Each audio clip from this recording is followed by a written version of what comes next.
I'm not entirely certain all that prosperity preachers teach about the Imago Dei, the image of God in man. What we simply need to emphasize, of course, is what the Bible emphasizes on the image of God, and to have a very high view of man. This is something that Dr. Sproul, throughout his ministry, emphasized from the beginning, in the way in which we honor others, in the way in which we respect others, because every individual is made in the image of God. And one of the things we saw throughout his ministry is that fairness and kindness and respect to all individuals, no matter their background, no matter their socioeconomic background, sociocultural background, no matter their race, that there was that respect and honor and love and fairness shown to all human beings. And too often we're seeing just the opposite of that. And among the prosperity preaching, there seems to be a sort of a preying upon certain peoples from certain backgrounds and certain socioeconomic classes, when we are to show the honor and respect to all those upon whom God has given dignity, those made in His image.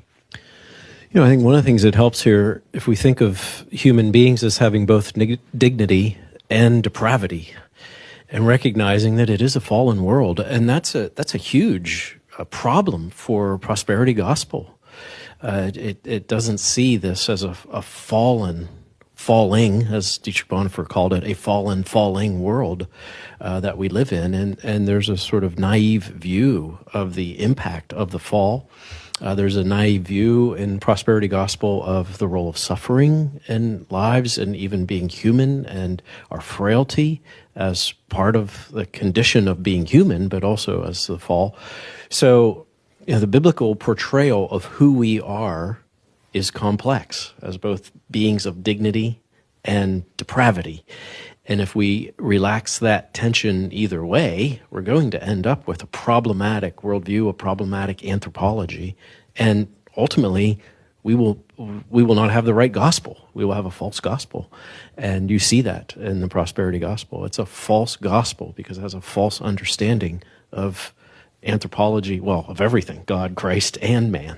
So, you know, I've had something of an obsession with Job pretty much all of my adult life. And I mean, Job's friends were prosperity gospel preachers, that the reason why Job didn't have health and wealth was because he had sinned in some way. He didn't have enough faith. And that's classic health and wealth preaching. And in the context of the book of Job, that teaching is wicked. It's wrong because God says it's wrong. And when I hear, as I have within the last couple of weeks, folks who are suffering from cancer and they're going through chemotherapy and radiation and possible surgery and so on, and then there are Christians who write to them and say they shouldn't do this, they should just trust and believe. And that is so unhelpful, and that's not a strong enough word for what they're suggesting here.